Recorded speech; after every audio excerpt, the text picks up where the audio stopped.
Welcome back to the Stoop football fans. It's your boy Lolo, and we are about to go live for the Wolves-Leicester 0-0 match review. But as you can see, it's a little bit cold and a little bit snowy out here. So let's get to the basement and get this thing started. Let's go. Welcome to the basement, folks. I would love to be out on the stoop today, but it is freezing and it's another blizzard. So I think that means Leeds United is going to win, because anytime we have a blizzard or something, they end up beating Newcastle or somebody like that. But we're not talking about Leeds right now. What we are talking about is that 0-0 draw that just wrapped up between Wolverhampton Wanderers and Leicester City. And you may be thinking, Lolo, where's Mark? He's your Wolves fan. Where's Mark? Well, we got Mark, but we pulled a little twist on him, and we also brought in a Leicester City fan. So not only do we have a wolf, we got a fox. Bring him in, John. What's going on, fellas? What's up, guys? Looks like you're all staying nice and warm. Yeah, I'm warm in the basement here, and just in case, I got tequila here somewhere. What's the... All right. All right. So, Mark, we all know about you. We are on the show, Wolverhampton Wanderers fan, but we got a new fan here, Jason. He's part of the New York Foxes, which is the New York Leicester City fan supporters group or anything like that. You want to tell us anything about that, Jason? Welcome to the Stoop, under the Stoop. Yeah. Well, I'll have to go visit you guys on the Stoop one day. But yeah, we're New York Foxes. We're New York City's Leicester City supporters group. I think we might be the first Leicester group in the country, and we've officially were formed in 2011. My twin brother and I started up the group, and we meet at Football Factory in Midtown when they're open. Nice. So not all season, I guess. It's been a season without that. Yeah. So we've had to make do and do our Zooms and all that stuff like everyone else. But we are itching to get everyone together when it's allowed and safe again. Awesome. Is your group really active? Yeah, I'd say so. Yeah. How many members do you have? Because I looked at the New York Wolverhampton group, and there's like 25, and I don't think anybody's come near that page in 2 years. Yeah, every now and then they'll get together, and we'll see them at the factory sometimes. But we're kind of a loose group. I don't have official memberships or anything like that. So any game we could get maybe about 10 or so up to a couple of dozen for a big one. And certainly during the title run, we were filling up that basement. Nice. Yeah, I bet. Okay, fellas. Thanks for being nice, but let's cut that shit out. Because I definitely think one of your teams should have won that match. Now, who do I think should have won that match? In all honesty, yeah. There you go. I'm going with Wolves on that. Wolves just look to be the more aggressive the entire match.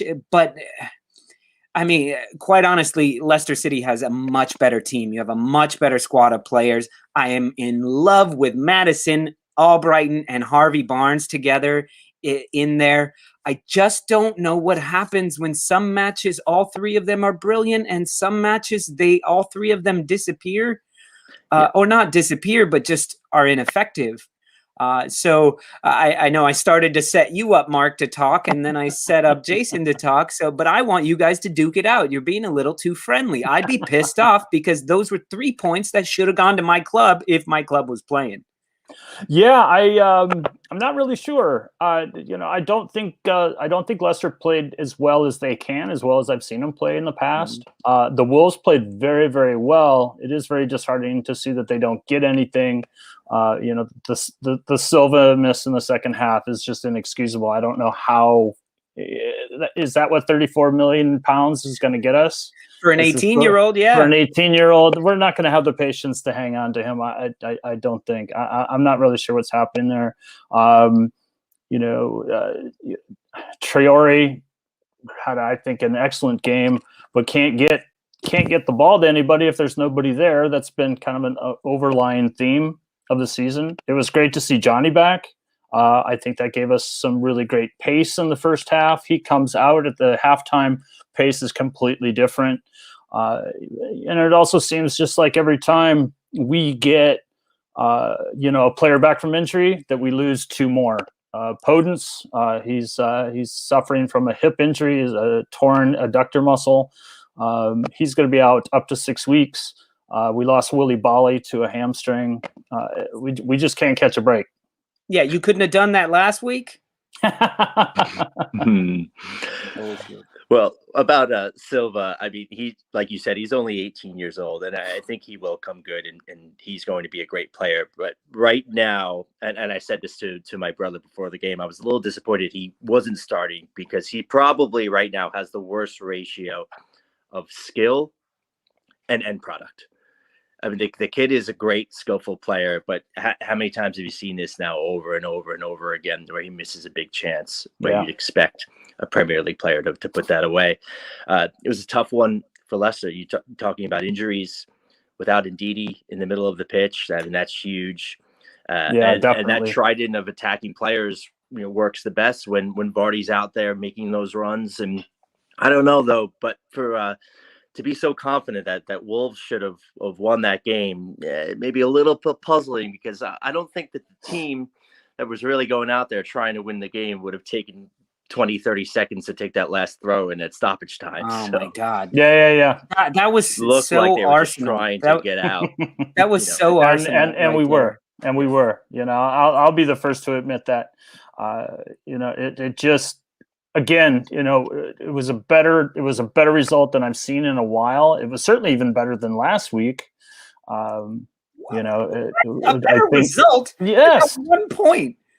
You got 1 point. How is that a better result? It's the opposition. I think what the product you saw on the field.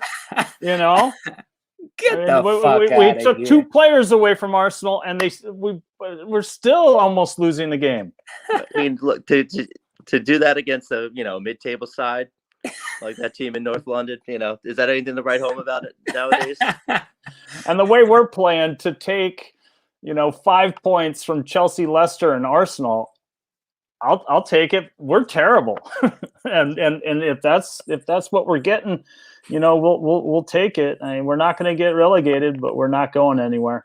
All right, now look, you said, Jason, that I was so sure that, or so confident that Wolves should have won that. I wasn't so confident. I was just thinking they came out looking good. They came out looking aggressive. They didn't come out the way Nuno has been sending them out, which is, look at the first 10 minutes of the Arsenal match. Not to keep harping on that, but the first 10, 20, even the whole first half, actually, Arsenal were demolishing them. We just couldn't score because we're fucking terrible right now. But they were sitting back against Chelsea, sitting back against you guys. I think they were like, look, Vardy's going to come in at some point. We need to score now.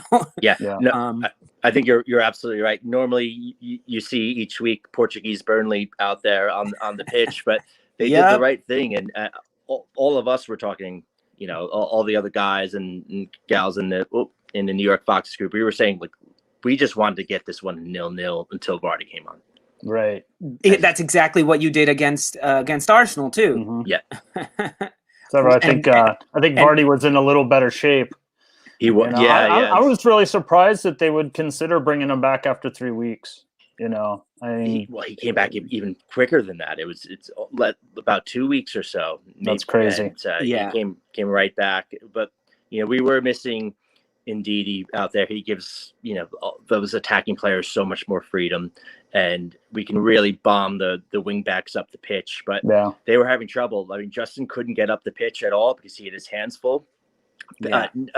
And with Traore and Neto in that first half was just, I mean, he was abusing Ricardo. Yeah, Neto is going to be a full-fledged superstar in 2 years' time if he's not already considered in that conversation. He just needs to score more goals. We just need finished products from these guys, and we're not seeing it, and it's becoming disheartening. The kid's a baller, and Yeah. but he has no one to give it to without Jimenez out there. There's no striker, there's no guy who's going to put the ball in the net for you. Now you say that, but Willian Jose is there, and maybe he's just not in the team yet. Maybe he's just not in there. But he's a big guy. He's a big dude. Yeah. But once again, he kind of disappeared. So I don't know. He's It's wandering. not a matter that I he even started him disappeared. in fantasy. What happens with him is he doesn't move. He just kind of camps out. He's like Shaq in the 90s sitting in the paint.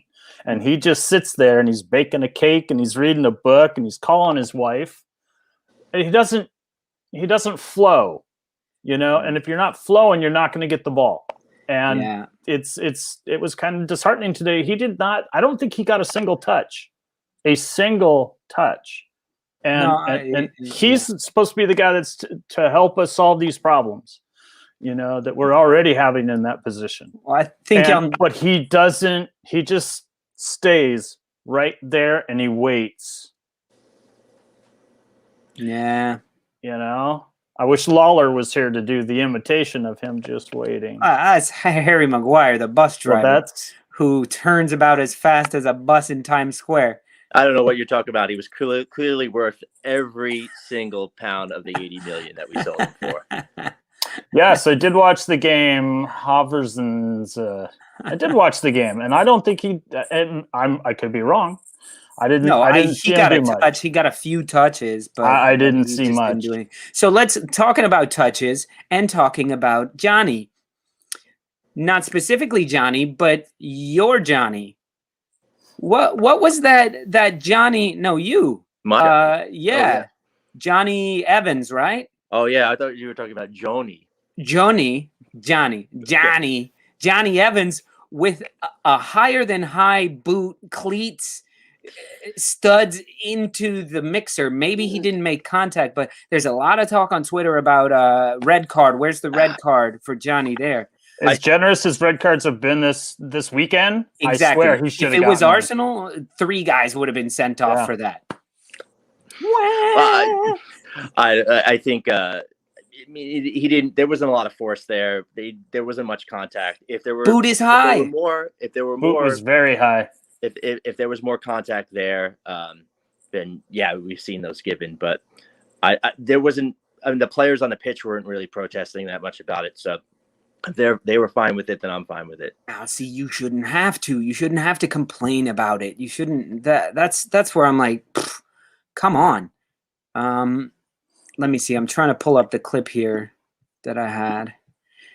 Anyway, so there was that, and then there was that handball on Chowdhury when I think it was Neto or Moutinho that put a shot in the first half, and yes, it was outside of the box, and yes, there were tons of other players. He wasn't the last man or anything, but his hand was up above his head. And it's a handball call, but I'm like, how is that? How is that not stopping a goal scoring opportunity? Oh, it's denial of a clear goal score. I don't know if that's dogs. I mean, we've seen that all the time when guys just sort of fly it out there. I mean, it's not you can't say that it's clearly going in. There was, like you said, right? There were a lot of other factors there. So, that's a yellow card, I think, all day. Did he get it? Did he get a yellow card? I don't think he got one, but I mean that's something you'd see. But that's such a quick play. He's sliding in there, throwing his body out. I mean, we've seen that a bunch of times. If it's in the box, it's a penalty. If it's in the box, it should be a red card. So I don't understand how 3 feet, 1 yard away from there outside is not. It's a red card if it's. If he's clearing it off the line or doing something like that. But that you've seen shots blocked all the time when guys throwing their arms out, and it's not given as a red card. It's given as a yellow and a penalty. So, and to be honest, the longer he can go without picking up a booking, the better for Leicester, because it's just a matter of time before Hamza gets his card. So we may have lucked out a bit on that one. Yeah. I also think the refs are a little gun shy of what to do with handballs anymore. It's like they thought they were following things at the early part of the season. Then they get, they're getting tons of criticism. So they make a little change, and the league makes the change. And, it seems like I would love to just not have to talk about handballs anymore. You know, we know what the rules should be, but yet we're still dealing in matches where the refs don't know. You know, God, how do I call this? Yeah. You know. Yeah, we've got the worst combination, I think, in England right now. You've got these guys who are total jobs worths. That's the term that they use. That they're sticklers about everything, but they don't really understand the rules and they don't understand the spirit of the laws either. Mm-hmm. And we're seeing just awful decisions that you don't see anywhere else. And the way they go about it is just not like it's done in any other major league in the world. No. So we were talking about this months ago, but we were saying, why not put an ex-player, an ex-defender, somebody like that in the VAR room? So they're not refs, but they know the laws. They've been taught the explicit laws, but they're there going, like on the red card for Souček. Yeah. It's like, that's not a red card. It's not a red card. What he's doing is going It's trying to make a move. Himself. He's trying to make a move around to let this guy cut in so he can get behind him. And then the player, who did it happen to? Mitrovic, even went up and was like he made a big deal of it, but then he was even like, well, there's a whole nother factor in that whole thing. Well, I think you're right. I think the league needs to involve ex-players who can talk about what's realistic, what's actually happening there. And then you also have the whole Mike Dean factor in there too, where he knows he's on camera. He's milking that as long as possible. Believe me, he knew he was on camera and he was taking his time there. And the game went on a little too long. He didn't get enough love, so he had to do his thing. But I think overall, though, the officiating in the game today was pretty decent. Yeah, those are both kind of. I got no complaints. I think Traore might complain.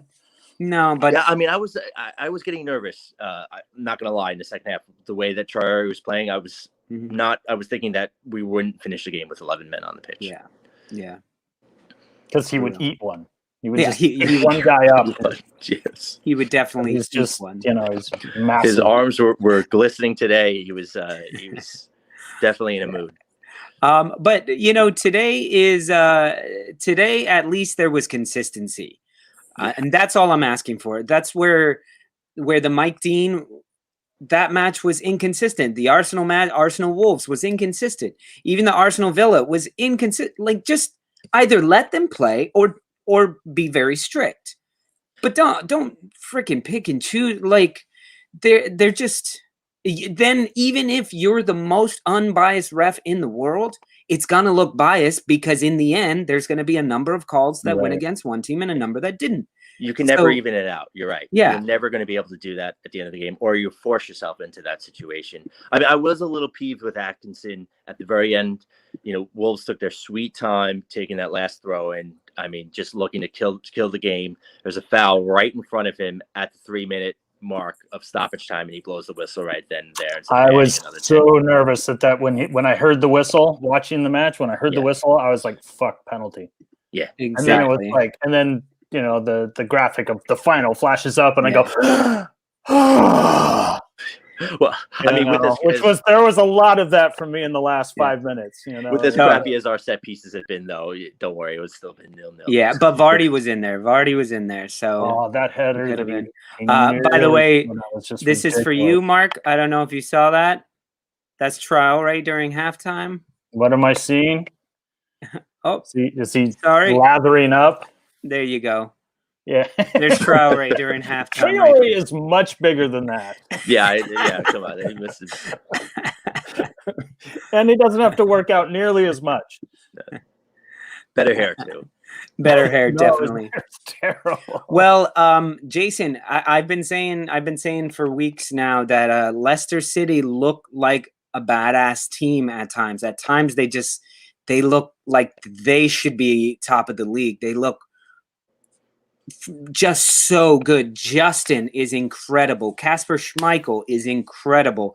I already mentioned the front three. Add Vardy on top of there. Not to mention your Tielemans is fantastic. Brendan Rodgers is a fantastic coach. Why do you have performances like this? You should have demolish the Wolves today. Even with Vardy on the bench, I feel you guys are that much better of a club. What happens? What is it? It's tough. I think for a few reasons. I mean, we were also missing Ndidi. So I mean, his impact can't be understated. I mean, he's just so good out there, and he frees up the game for everyone else. And then we're forced now to play a few players in positions where they're not at their best. We play Ayoze Perez as a right wing, and we've been doing it and doing that over and over again. We've tried him as a number 9 when Vardy's been out, and it's not where he's comfortable. He needs to play as a second striker, as a support for a number 9. And then we've got Iheanacho up front too. And he's not a number 9 that can just play up there on his own. He likes to play off people as well. So we've kind of shoehorned a few players into positions that aren't their best. And you play Wolves, man. I don't think that they always try to impose their style as much as they try to just frustrate you. And that's what they did today. And that's when Wolves is playing at their best, that's what they do. They frustrate you. They make you make mistakes. And they were able to grind out wins. Yeah, definitely, man. Definitely. But, consistency, a lot of that, aside from the year we won, most of the time, and that comes down to the size of a wage bill. And, how much, that we're still not at that level yet where we've got, world-class players at every position. I mean, I think that this is an amazing team in some ways, better than the title winning season. But when Man City is a juggernaut right now, what can you do? But we're still in the mix. I'll take this, man. If you offered this to me before the season, I'd rip your damn hand off. Are you kidding me? Why? I don't know. I would be expecting a lot more. Like a title again? Going into the season, I would be expecting top 4. But with the season as weird as it is, it's up for grabs. Even with Man City, you look at it. Man City, yes, they're demolishing people, but they're understaffed. They're without Kevin De Bruyne. They're without Sergio Aguero. They just have a ton of depth, but they've dropped points to weird teams. Liverpool's dropped points all over the place. Today, one of those teams is gonna drop points. So. Yes, it may be getting out of hand because they're in front by a few points with games in hand, so they may be. But look, today, right now, I think the match just started, but Liverpool could definitely beat City today. It's possible. Man United could beat City. Sneaks that away. I got to say, just the way you said those two names, De Bruyne and Aguero, that was worth get it going on today, and you probably will bring me back on for that. That was gorgeous, beautiful, awesome. Well, but good. I mean, we're still in the mixer. We're still in it. I'll take it. We've had a lot of injuries this year. We've known that we've needed a Vardy, not replacement necessarily, but another striker. We haven't been able to get one. So Soyuncu was hurt. Ricardo has been hurt for most of the season. Ndidi's been out. In the beginning of the season, he had to play as a center back for a bit. I don't think anyone expected James Justin to turn into prime Cafu this year. So our expectations in the beginning of the season weren't as high as maybe they are now. Yeah, definitely. I see it. As soon as you say Soyuncu, I keep thinking most beautiful eyeliner in the league is definitely Soyuncu. I know he doesn't wear eyeliner. I was going to give that to Danny Ings. No, Danny Ings actually wears it because he's like a metalhead, so he goes on before. But Soyuncu has like the prettiest eyes. It looks like natural eyeliner. I know you're an Arsenal fan, but I would say give Reece James another look on that front too. He looks like he's got good layer of foundation and eyeliner. Oh, that's full face makeup. Yeah, that's full face makeup. I'm just talking eyeliner right now. Like he's like every time they show him with his elegant top knot, I just see him on a horse, just like. He's a mean man. He is. He's good player. Now moving over to the Wolves side, you guys, I just feel like you should be very happy with this 1 point here. You should, like you said, 1 point. What is it? 4 out of the 3 matches, or 5 out of? Did you draw against Chelsea? We drew Chelsea. We beat so Arsenal, and we 5 drew points. 5 We'll points from take it. 3 teams that are better than you. As poor as we've been, and the fact that we just don't score, to be able to walk away with that is it's nice. Yeah. Again, I don't expect the bottom 3 is going to be the bottom 3 in 19 games. No, you guys are fine. You guys are fine. The Wolves are fine, but this is a bit of a lost season for us. The injury bug has bit us, and we can't rise above it. And I don't want to use injuries as an excuse, but when does it stop? I've watched other teams around the league become healthy. That they lose players, but then they get healthy again.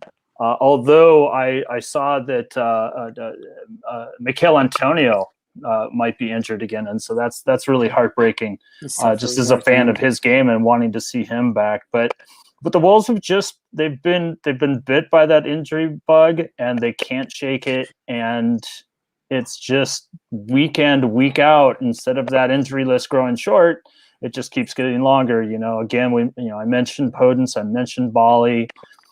There